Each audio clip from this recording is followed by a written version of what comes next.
In the middle of the vast ocean, a tugboat is making its way toward the open sea. Suddenly, it seems to collide with something mysterious. Before anyone has time to react, the entire vessel begins shaking violently. The captain immediately decides to fire a flare into the sky, sending out an urgent distress signal. Not far away, a fishing boat is sitting at anchor. Captain Andres quickly decides to speed toward the rescue site. However, for some mysterious reason, the entire area suddenly becomes covered in a thick layer of fog. This severely limits their visibility and drastically slows them down. Just then, the radio aboard the fishing boat picks up another distress signal. Andres has a bad feeling about this, and his instincts turn out to be right. When they finally reach the coordinates where the previous signal came from, there is absolutely nothing there. Not a single trace of the tugboat can be found. But then, something appears before Andres that leaves the experienced captain completely terrified. In all his years at sea, he has never heard anything so strange and horrifying. So the moment he returns to land, the captain immediately reports the entire bizarre incident. The local authorities take the case very seriously. They send a marine biologist named Abigail to take charge of the investigation. Before she leaves, her superiors emphasize that the accident occurred in Felon Bay. The moment Abigail hears that familiar name, she is visibly shocked. This place is not only her hometown, but it is also connected to some deeply painful memories from her past. After being away for many years, Abigail now has no choice but to return to the place she once left behind. She wastes no time and immediately begins investigating the truth behind the mysterious incident. Together with a police officer, she visits the local seafood company to learn more about what happened. It turns out that both the tugboat and the fishing boat belong to this company, and the person in charge of the entire operation is none other than Abigail's own father. She quickly gathers the initial information about the accident, especially the exact coordinates where it occurred. She then meets Captain Andre to clarify what happened and learns about a strange beam of light. According to Andre, the sound that accompanied it was the most terrifying thing he had ever heard. At the same time, the light itself was highly unusual. For a brief moment, he even thought it might have been the aftermath of an explosion. After collecting all this information, Abigail immediately takes a boat toward the area where the tugboat sank. The location is quite far from shore, with only a signal buoy serving as a reference point. However, something strange soon catches Abigail completely off guard. She has barely traveled away from the shore, yet she can already see the buoy ahead. This is completely different from what she originally calculated. Before she can understand why the position seems so inaccurate, another problem suddenly occurs. The boat Abigail is piloting begins to suffer a serious technical malfunction. Every electronic communication device suddenly shuts down at the same time, and even the entire power supply is completely cut off. At that exact moment, Abigail clearly feels something violently striking the bottom of the boat, nearly throwing her straight into the sea. A while later, the equipment finally begins working again. Abigail immediately turns the wheel and steers the boat back toward the harbor as safely as possible. She then rushes straight to the mayor's office and demands that he issue an emergency order temporarily suspending all maritime activity. However, after hearing her explanation, the mayor remains indifferent and shows little concern. He believes there could be countless natural causes behind the strange interference. It could be caused by a sudden bloom of plankton, or perhaps there is even a military submarine operating somewhere nearby. Any of these factors could interfere with electronic signals. Based on such vague possibilities, he absolutely cannot impose a ban on going out to sea. Abigail leaves in complete frustration, muttering that the mayor's attitude is hardly surprising. Refusing to give up, she goes to the local maritime authority to examine the tugboat's final positioning signal. After carefully reviewing and analyzing the data, Abigail can now confirm one thing with certainty. At the exact moment of the mysterious accident, the tugboat was also severely affected by some kind of electronic interference. That explains why the recorded position perfectly matches the coordinates of the signal buoy. During her investigation, Abigail also notices another extremely important detail about the time of the incident. A scientific research vessel was operating nearby. Perhaps she can borrow the research vessel's equipment to locate the tugboat's true position. Not long afterward, they managed to contact the research ship and quickly head toward the target area to begin their operation. Using the radar data that had already been recorded, they launch a full search and rescue mission. However, no matter how thoroughly the rescue team searches, they cannot find a single piece of wreckage from the tugboat. It turns out that the research vessel's radar system has also been seriously affected by an electronic wave. Even so, Abigail refuses to give up. She follows the exact route taken by the research vessel while collecting additional seawater samples along the way. She then analyzes them, hoping they will reveal the tugboat's whereabouts. Abigail's research efforts finally produce a positive result. By studying the echoes of the waves, she calculates an accurate set of coordinates and orders the rescue team to move there. To everyone's amazement, they actually discover the missing tugboat lying motionless on the deep ocean floor. At last, Abigail can breathe a sigh of relief. Now all she has to do is patiently wait for the wreck to be recovered before moving on to the next stage of the investigation. But that very night, another incident suddenly occurs. A large cargo ship passing through the same waters experiences exactly the same phenomenon. The ocean monitoring authorities detect the abnormality on their radar screens. Moments later, they hear an urgent distress call coming from the ship's crew. The operator immediately hits the emergency alarm button to call for assistance. At the same time, an incredibly bright and mysterious burst of light suddenly appears from that exact area of the ocean. Fortunately, thanks to the extremely fast response of the authorities, the cargo ship escapes with relatively minor damage. During her investigation, Abigail gathers a great deal of information about what happened that night. Most importantly, the complete failure of the radar system has happened once again. The repeated appearance of these strange phenomena convinces Abigail that this is definitely not some random coincidence. But before she can think more deeply about the true cause, she suddenly receives word that the tugboat has already been successfully recovered. This immediately makes her suspicious because the recovery operation was completed far too quickly and smoothly. Only later does Abigail discover that the military secretly took part in the operation. Yet the military's sudden involvement only makes the entire situation even more confusing. People around town begin asking why the military suddenly decided to intervene. It is only when Abigail sees the recovered section of the tugboat with her own eyes that she starts to understand. According to the recovery team, when the vessel was pulled out of the water, it had been completely torn apart, with only half of it remaining.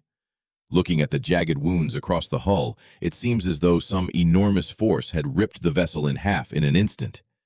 This makes absolutely no sense according to ordinary logic. Neither the pressure of the ocean nor the violent shaking during the night of the accident should have been powerful enough to cause such catastrophic damage. They could not possibly have torn through the ship's reinforced steel hull in such a way. As Abigail connects all the pieces, a terrifying theory begins forming in her mind. Determined to prevent anyone else from getting hurt, she immediately calls a meeting with all the residents of the town. Most of them are fishermen or sailors who make their living at sea all year round. Abigail warns everyone to stay off the water for the next few days as a precaution. Immediately, one man stands up and challenges her, demanding to know where exactly this danger is coming from. But Abigail herself does not have an answer yet. With no choice, she admits that she cannot provide a clear explanation. The crowd's attitude changes instantly. They begin laughing at her warning and one by one walk out. Abigail's father is there as well. Before leaving, he coldly tells her that if she wants people to believe her, she should come back only after she has real and convincing evidence in her hands. Seeing that even her own father refuses to trust her leaves Abigail deeply disappointed. But at that very moment, a woman bravely stands up in support of her. Her name is Sylvia, the older sister of Abigail's late husband. Sylvia is now an extremely passionate environmental activist. She has always believed that human beings should never interfere too deeply with the natural order of the world. This time, Abigail's warning perfectly matches Sylvia's beliefs.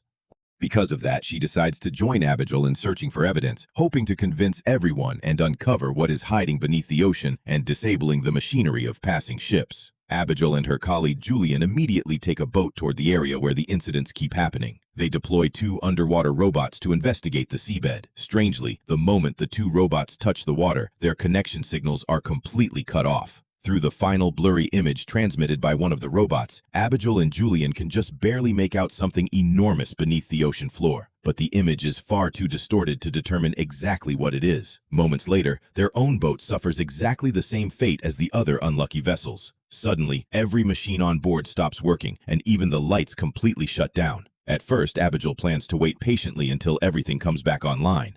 But then she notices, to her horror, that a gigantic whirlpool has suddenly appeared right beside their boat. Even worse, it is slowly moving closer. Since the boat has completely lost the ability to move, there is no way for them to escape the deadly vortex. In that desperate moment, Abigail becomes convinced that she is going to die right there. But suddenly, an incredibly high-pitched sound tears through the air. Instantly, the whirlpool disappears, as if all the terrifying events from moments earlier had been nothing more than an illusion. Yet both of them know how close they just came to death. The moment the boat's systems start working again, they quickly gather their equipment and race straight back toward the harbor. They do not dare stay in that strange area of the ocean for another second.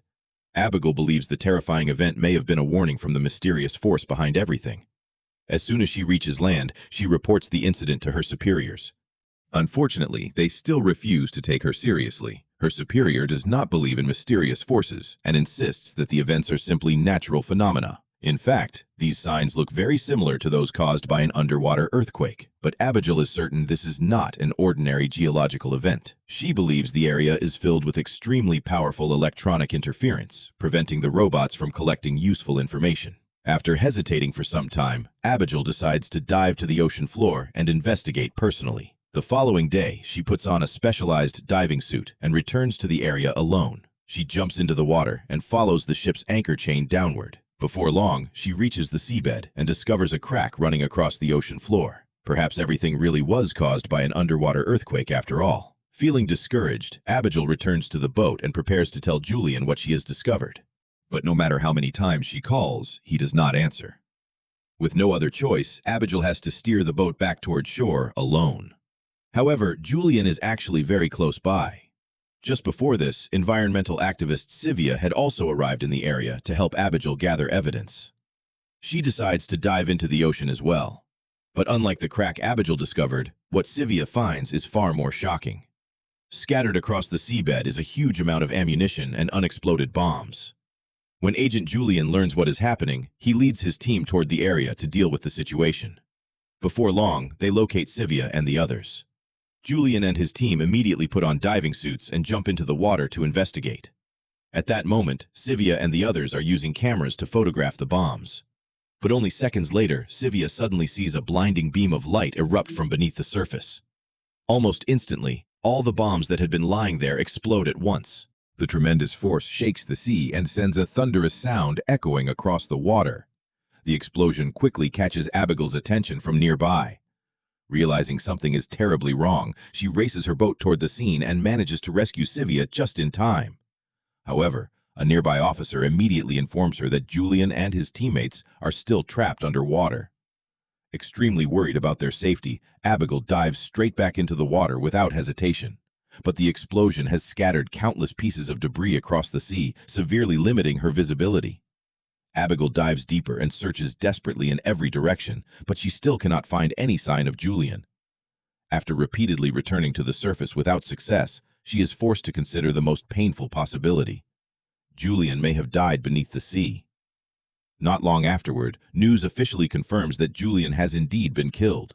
Hoping to uncover another clue, Abigail immediately goes to the hospital to ask Sivia what happened. However, because of direct orders from her superiors, she is prevented from seeing Sivia. While trying to figure out what to do next, Abigail suddenly notices a woman behaving extremely suspiciously inside the hospital. The moment Abigail approaches to question her, the woman turns around and runs. Convinced that she is hiding something connected to the incident, Abigail quickly chases her through the hospital corridors. Although she ultimately fails to catch her, she manages to memorize the woman's face. Thanks to that, Abigail soon discovers the woman's true identity. The woman's name is Exel. After identifying her, Abigail immediately tracks her down and asks why she was secretly sneaking around the hospital. According to Exel, she went there to find Sivia and recover the photographs Sivia had taken. Exel wants to use those photographs as evidence that the waters in that area are extremely dangerous. With that evidence, she hopes to pressure the government into shutting down the development project currently underway. After hearing Exel's explanation, Abigail continues asking questions to understand the situation. She learns that the government had originally planned to build a wind turbine system in this part of the sea. However, that plan is no longer necessary. After the massive explosion, the entire area has been completely sealed off. Since construction can no longer continue in such a dangerous zone, the wind turbine project has also been forced to shut down. Abigail immediately becomes uneasy when she hears this. She quickly visits the mayor and asks him for a special permit to enter the restricted area. But the answer she receives nearly destroys her last hope. The mayor explains that the blockade was ordered at the national level, making any special permit impossible.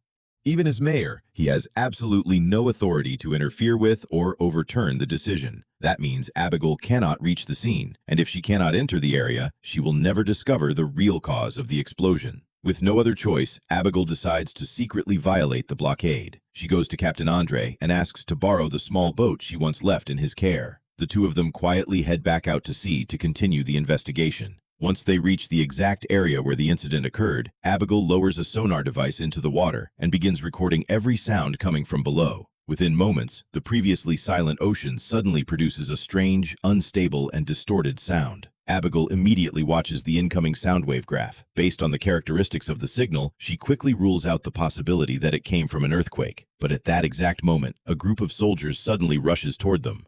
Realizing that the situation has become critical, Abigail quickly removes the memory card from the device to preserve all the data she has just collected. Moments later, the soldiers seize her and take her away. Abigail is brought directly to a military base near the harbor. There, she meets a female commander named Kandari. The woman bluntly reveals that she has been secretly monitoring Abigail's every move for quite some time. Kandari knows that Abigail has been secretly investigating the strange disturbances at sea. She insists that the military has no intention of interfering with Abigail's research. On the contrary, they want to cooperate with her and uncover the truth behind the mysterious phenomenon as quickly as possible. But Abigail has absolutely no trust in the military. Suspecting that they have another hidden agenda, she makes up an excuse to reject their offer of cooperation. Even so, the military clearly has no intention of simply letting the matter go.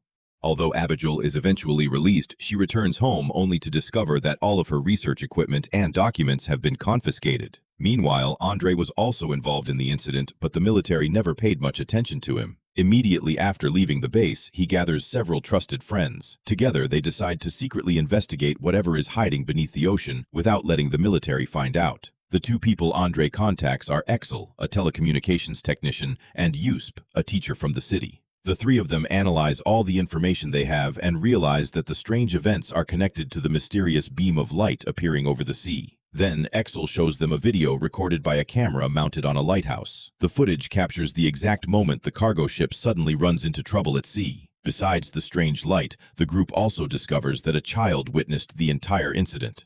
Yusp immediately recognizes the boy in the footage as Jimmy, one of his students. Since Jimmy was at the scene when the ship encountered trouble, he must have seen or sensed something unusual. The boy is quickly brought in to meet them. Born deaf and mute, Jimmy can only communicate through sign language and pictures he draws himself. From his description, the group learns that after the strange light appeared, Jimmy felt a series of very faint vibrations. The light was not continuous either. It flashed at a steady rhythm, almost as though some enormous creature were breathing. Back with Abigail, despite the military taking away all her equipment and research documents, she still has the most important memory card. She secretly uses someone else's computer to extract the audio recording she captured at sea. After listening to it over and over, she realizes the strange sound does not resemble an earthquake or any ordinary natural phenomenon. Instead, it sounds remarkably similar to the painful cry of some kind of living creature. But at that exact moment, Excel suddenly appears. Without taking the time to explain, she throws Abigail's phone onto the bed and immediately pulls her out of the room. Once outside, Excel uses a small mirror to carefully inspect every part of the motorcycle, making sure no tracking device has secretly been attached to it. Abigail has no idea why Excel is acting so nervous and mysterious. But 1 second later, she follows Excel's gaze and notices a military vehicle parked not far away. It is now obvious that the military has not only taken all of Abigail's research materials, but is also secretly monitoring her every move. She realizes that escaping their control will now be extremely difficult. Fortunately, Excel and the others have already prepared a plan to deal with them. A white truck quietly appears and stops directly behind the military vehicle. Exo quickly pulls Abigail onto the back of the motorcycle and accelerates away. The soldiers notice what is happening and immediately reverse their vehicle to give chase, but the white truck blocks the road behind them, leaving the soldiers unable to move. Thanks to that distraction, Exel quickly gets Abigail out of the military's surveillance range and takes her to the group's secret base. There, she reunites with Andre and the others who have been secretly investigating the case. The moment Abigail sees the boy Jimmy, she becomes deeply emotional. She finally discovers that Jimmy is actually her own son. Through Andre and the information the group has gathered, Abigail learns that they suspect a gigantic creature is hiding deep beneath the ocean. She stares closely at the photograph of the blinding light and suddenly remembers something from her past. Years earlier, while conducting research in the Mariana Trench, she recorded an extremely unusual sound. That sound is almost identical to the signal she has just captured in these waters. Abigail begins to suspect that all of the recent incidents were caused by the same creature. She immediately plays the recording for Andre and the others, hoping they can analyze it and determine its true source. But before the group can reach any conclusion, Exel discovers another crucial piece of information. She has still been secretly listening in on the military's radio communications and has just learned that they have recovered the black box from the sunken tugboat. The military is preparing to bring in specialists to decode the data inside and determine exactly what happened before the vessel went down. But because the mission is highly classified, they refuse to allow any local researchers to participate. Instead, the military decides to bring an outside expert into the base. Exel immediately realizes that this could be a rare opportunity to access the black box and find evidence.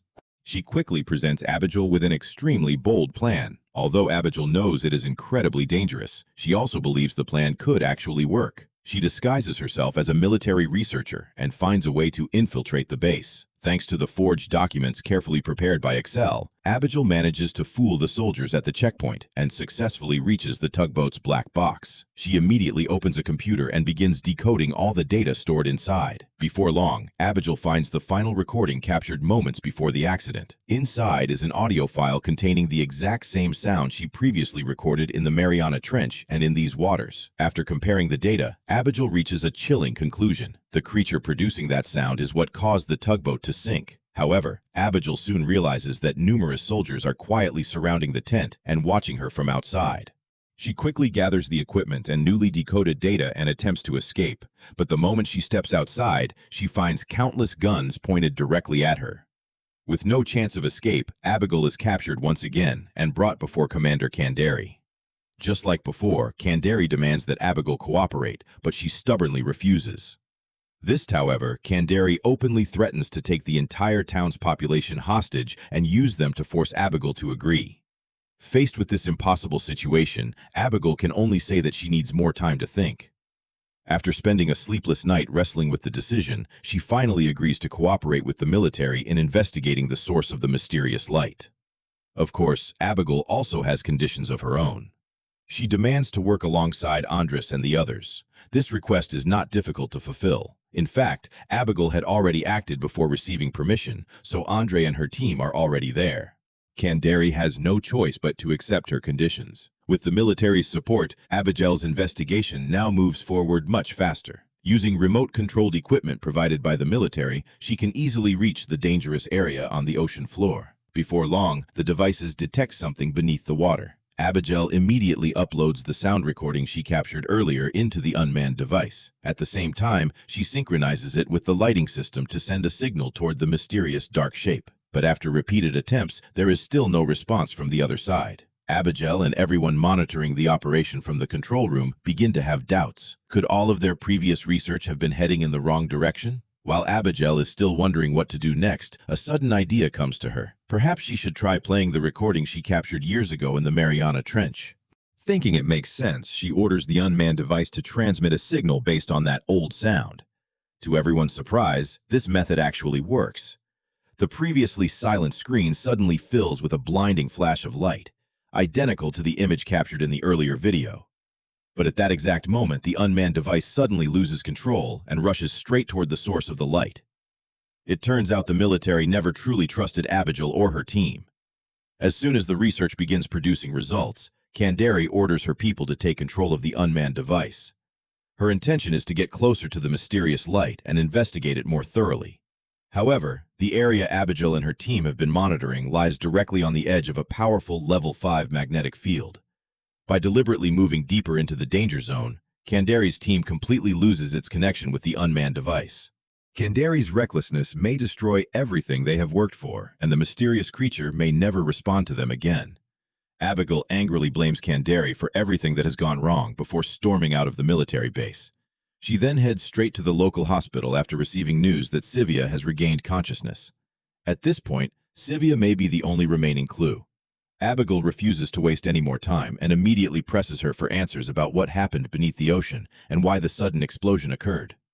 After thinking for a while, Sivia explains that she was using her camera to photograph the bombs on the seabed. Suddenly, she felt a powerful vibration coming from behind her. When she turned around, she saw a blinding light, and in the very next second, all the explosives detonated. Other than those memories, she cannot remember anything else. After hearing Sivia's story, Abigail immediately notices one crucial detail.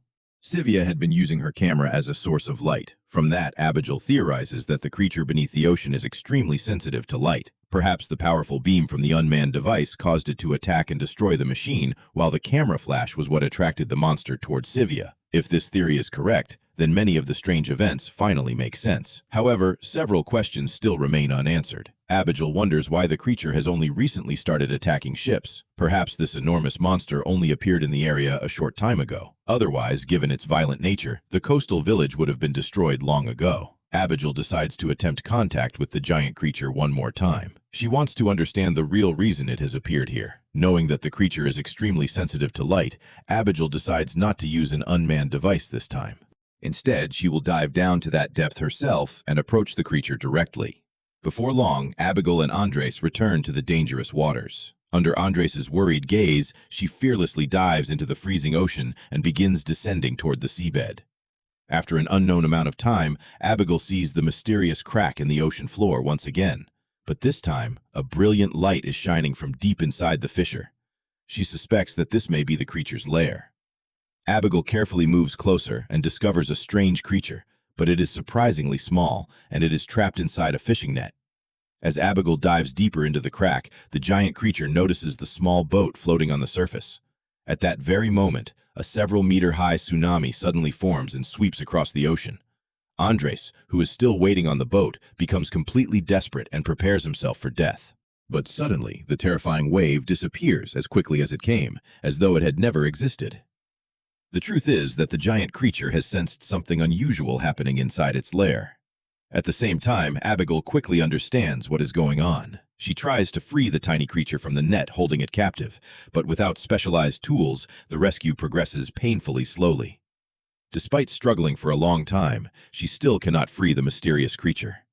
As time passes, the tiny animal grows weaker and weaker until it finally takes its last breath. Abigail is devastated and heartbroken, but she has no time to mourn. Almost immediately, she notices the giant creature rushing toward her from above the fissure. She desperately swims toward the surface, but it is already too late. The moment she escapes the crack, the surrounding current suddenly becomes violently turbulent, throwing her completely off balance. Abigail is eventually dragged into a powerful whirlpool, and her head slams hard against a rock, knocking her unconscious instantly. When she wakes up, Abigail has no idea how long she has been unconscious. The water around her has returned to its normal, peaceful state, but her body is completely exhausted, and she no longer has enough strength to swim back to the surface. Even worse, she sees another brilliant light moving rapidly toward her. At that critical moment, Andres, who has patiently been waiting on the boat, arrives just in time and pulls Abigail out of the water. Once she is safely aboard, she finally removes her diving mask, but blood continues pouring from the wound on her head. If Andres had arrived even a moment later, she might have died permanently at the bottom of the ocean. After escaping the disaster, the two quickly steer the boat back toward the harbor. Once home, Andres proudly tells his wife everything that happened between him and Abigail out at sea. Most importantly, he tells her about witnessing the glowing creature with his own eyes and bravely saving Abigail's life. His story immediately earns him endless praise and admiration from everyone around him. Yet hidden among the crowd is a sailor with an extremely strange expression. Meanwhile, the moment Abigail reaches the harbor, she runs straight home. Her heart is now filled with guilt and fear. She believes that if she had understood the situation sooner, she might have been able to save the mysterious creature. And if she had, that terrifying tsunami might never have happened. At the same time, Andres' story quickly reaches the military. By combining the data they have gathered recently, they conclude that the monster's power appears to be growing stronger. Faced with this threat, Kandari decides to mobilize the military and capture it. Abigail strongly opposes this violent approach. After forcing herself to remain calm, she becomes determined to find a way to save the marine creature. She also notices clear signs that the creature itself is weakening. She suspects that for some unknown reason, it became lost and accidentally drifted into the waters near this small town. Then the fishing boat and the tugboat unknowingly collided with its young offspring. Because the creature cares so deeply about its child, it refuses to leave. On top of that, the environment around the town is completely unsuitable for the survival of such a gigantic creature. If they do not get it out of the area soon, the consequences could be disastrous. According to Abigail's plan, her team will collect sounds from other marine animals and attempt to communicate with the monster. They hope these sounds can encourage the creature to leave the area on its own. Unfortunately, the plan is ruined by the strange sailor. After hearing Andres' story, he gathers a group of people and defies the military blockade, forcing their boats out to sea to hunt down the giant creature. His motivation is purely personal revenge. His best friend died aboard the tugboat that sank earlier, and he has sworn to make the monster pay. Through the surveillance cameras, Abigail notices the commotion at the harbor. She immediately rushes there with several friends to stop the sailors. The military also sends a squad to the scene. The sailors' reckless actions frighten the giant creature and completely ruin Abigail's plan. Before long, the military catches up with the fishermen. They use force and threaten the group, ordering them to turn around immediately or face an attack. But the enraged sailors stubbornly refuse to back down. Then, just 1 second later, the soldiers suddenly receive an order to retreat, leaving the sailors completely confused. The retreat order comes directly from Kandari, but not because she has suddenly developed compassion. She has realized that the creature is deliberately luring the sailors toward an area filled with underwater mines. If the soldiers do not retreat immediately, they could end up buried alongside those stubborn fishermen. At the same time, Abigail and her friends are also shocked to see the military suddenly withdraw. But when Abigail looks at the nautical chart, she immediately understands the situation. The boat carrying the sailors is heading dangerously close to the explosives. If nobody stops them, their deaths are almost certain. Abigail's colleagues try to use radio signals to warn them, but consumed by hatred, the sailor switches off the communication system entirely. While Abigail desperately tries to think of a solution, the enormous body of the monster suddenly rises from the water not far away. The moment the sailor sees it with his own eyes, all his courage to continue his revenge disappears. But by then, it is already too late. Abigail and the others have already entered the underwater minefield. Even the smallest mistake could anger the creature, causing it to attack wildly and detonate all the explosives. If that happens, no one will survive. Before they can even figure out how to escape, an incredibly powerful force slams directly into the side of their boat. Everyone is terrified when they realize that the monster is directly beneath their boat. According to the data, this creature releases an enormous burst of energy every night. If Abigail's group cannot escape before that happens, death will be almost unavoidable. Both the military and Andres' group understand the danger and begin developing separate plans. Andres and his companions rush to the lighthouse to carry out Abigail's original strategy. They hope to communicate with the creature and convince it to leave peacefully. However, because they still have not found the right sound frequency, progress is extremely slow. Meanwhile, the military's plan is much simpler and far more violent. Kandari personally orders a warship to move in and destroy the creature. Her top priority is making sure it does not escape. She informs Abigail that the destroyer will arrive within 2 hours and tells her not to panic. Both sides are now racing against time, minute by minute and second by second. When Abigail sees that the creature is still lying motionless on the seabed, she immediately contacts her colleagues at the lighthouse and gives them direct instructions about what to do next. Naturally, the military cannot overlook this move. Kandari immediately orders her soldiers to deal with the people at the lighthouse, but before the soldiers can even get close to the lighthouse, Exel detects their movements through the surveillance system.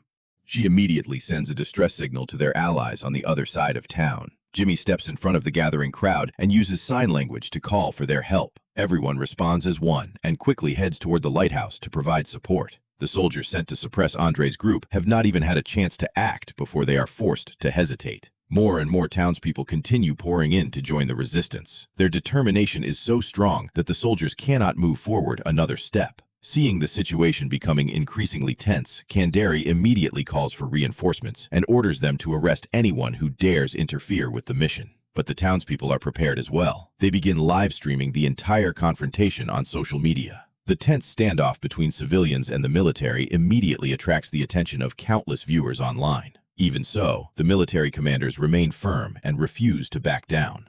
With the situation at a complete standstill, Jimmy leads a large group of children to form a human barrier at the front line. Witnessing this emotional scene, the military commander is forced to abandon the idea of using violence to push through. Back with Abigail, however, the situation is still going nowhere. Exel has tried countless different sound frequencies, but they still cannot establish any connection with the monster. Then, in an unexpected moment, Abigail suddenly hears the creature let out a deeply painful and desperate roar. The emotion contained in that cry moves her deeply. And then she has a bold idea. Perhaps communicating with the creature does not depend on one specific sound frequency at all. She contacts Exel and asks her to play a truly emotional piece of music, something capable of touching the heart of any living creature. Exel is completely confused by the request and has no idea what song would be suitable. While the two are still hesitating, one of Abigail's friends suddenly speaks up and says he has a song like that saved on his phone. The moment the first notes begin to play, the deepest pain inside Abigail's heart comes rushing back. It is a melody she composed herself. In fact, the man holding the phone is Abigail's husband. The couple once lost a child when the baby was still very young, and Abigail composed this piano piece in memory of their child. Perhaps the monster can also sense the sorrow hidden within every note because it slowly begins to move. However, it only travels a short distance before stopping again. Not far away, a military warship suddenly appears on the horizon. In a moment of desperation, Abigail bravely jumps straight into the sea. She is determined to communicate with the creature face to face. Under the brilliant light, she sees the true shape of the gigantic creature clearly for the first time. Abigail removes her glove and gently places her hand against its body. At that very moment, something strange seems to connect their two souls. It is almost as if they can understand and feel each other's emotions. A few seconds later, the creature begins moving again. The nearby warship stubbornly attempts to block its path, but in the very next moment, every machine aboard the ship suddenly shuts down completely. In the end, Kandari and the soldiers can only stand helplessly as the gigantic creature slowly disappears from their sight. At the same time, Abigail and her friends safely return to the harbor. And that brings us to the end of the first part of the 2025 science fiction drama series, blending psychological tension and mystery, titled The Swarm. See you again in the next video.